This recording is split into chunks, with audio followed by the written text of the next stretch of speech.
퇴사하겠습니다. 7회 예고에서 유보나가 한 말입니다. 킬러가 조직을 그만두겠다고 한 겁니다. 그것도 주인공이 직접. 오늘은 5회와 6회를 정리하고 보나가 왜 이런 결정을 했는지 짚어보겠습니다. 먼저 5회입니다. 영업 3팀의 타깃은 금수저 성폭행범 탁종구였습니다. 무대는 거대한 카지노였고요. 그런데 같은 날 남편 태성도 그 카지노로 향합니다. 개천건설 비리를 취재하다 수상한 정황을 잡았기 때문입니다. 같은 사건의 아내는 킬러로, 남편은 기자로 쫓기 시작한 겁니다. 그리고 사건이 터집니다. 시댁 제사로 정신없는 와중에 딸 유리가 사라집니다. 총을 든 킬러에게 가장 소중한 것이 사라진 순간이었습니다. 6회는 카지노 안에서 시작합니다.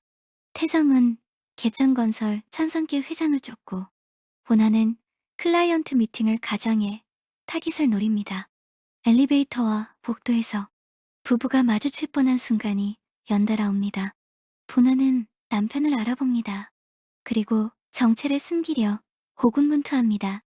반면 태성은 아내가 거기 있다는 걸 알고 있는 걸까요? 그리고 6회 최고 장면입니다. 보나의 팀은 달산정비소라는 다른 킬러 집단과 협업합니다. 그리고 보나는 단 한 발로 탁종구와 천성길을 동시에 처단합니다. 원샷 투킬. 킹피셔의 실력이 어느 정도인지 확실히 보여준 장면이었습니다. 그런데 이 장면이 남편에게는 정반대로 옵니다. 눈앞에서 놓친 타깃들이 킹피셔의 저격으로 죽었다는 뉴스를 봅니다. 태성은 무력감에 빠집니다. 자기가 쫓던 사건을 아내가 끝내버린 겁니다. 그리고 마지막에 회상 장면. 계단에 피를 흘리며 쓰러져 있는 태성. 그를 발견한 보나 15년 전입니다. 자, 그럼 7회 예고를 보겠습니다. 크게 세 가지가 걸립니다. 첫 번째, 과거에 대한 의문입니다. 예고 맨 앞에서 인물들이 서로의 과거를 궁금해하고 의심합니다. 6회 엔딩의 15년 전, 회상과 정확히 이어지는 대목입니다. 두 번째, 킹피셔의 기준입니다. 킹피셔가 저격 대상을 어떻게 고르는지에 대한 의문이 예고에 나옵니다. 그리고 더 중요한 건 그 다음입니다. 실수로 무고한 사람을 해쳤을 가능성이 언급됩니다. 이건 이 드라마의 뿌리를 흔드는 이야기입니다. 지금까지 킹피셔는 이건 법이 놓친 범죄자만 처단해왔습니다. 그게 정당성이었습니다. 그런데 그 전제가 무너지면 킹피셔는 그냥 살인자가 됩니다. 세 번째, 그리고 가장 큰 것입니다. 예고 후반, 유부나가 퇴사를 선언합니다. 고민 끝에 내린 결정이고 정말 되돌릴 생각이 없는 걸까요? 그리고 조직이 순순히 받아줄지도 의문입니다.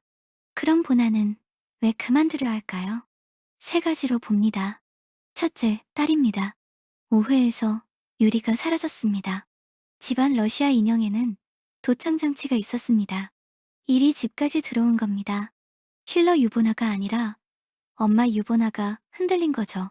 둘째, 남편입니다. 6회에서 두 사람은 같은 건물에 있었습니다. 보나는 알아봤고 태성은 몰랐습니다. 이번엔 넘어갔지만 다음에도 넘어간다는 보장이 없습니다. 들키기 전에 그만두는 것, 가장 현실적인 선택입니다. 셋째, 그리고 이게 가장 무겁습니다. 예고에 무고한 사람을 해쳤을 가능성이 언급됐습니다. 만약 보나가 그 사실을 알게 됐다면 퇴사는 도망이 아니라 자백에 가깝습니다. 지금까지 자기를 지탱해온 명분이 무너진 거니까요. 그리고 하나 더 있습니다. 조직이 이걸 받아줄까요? 저는 여기서 새로운 갈등이 시작된다고 봅니다. 지금까지는 밖의 적과 싸웠지만 7회부터는 안쪽이 문제가 될 수 있습니다. 정리하겠습니다. 5회에서 도청장치와 딸 실종, 6회에서 원샷 투킬과 15년 전 회상, 그리고 7회는 킹피셔의 명분이 흔들리고 보나가 그만두겠다고 선언하는 회차입니다. 7회는 이번 주 금요일 밤 9시 50분입니다. 여러분은 보나가 정말 그만둘 수 있다고 보십니까? 댓글로 남겨주세요. 가장 많은 의견은 다음 영상에서 다루겠습니다. 드라마 떴다. 다음에 또 뜨겠습니다.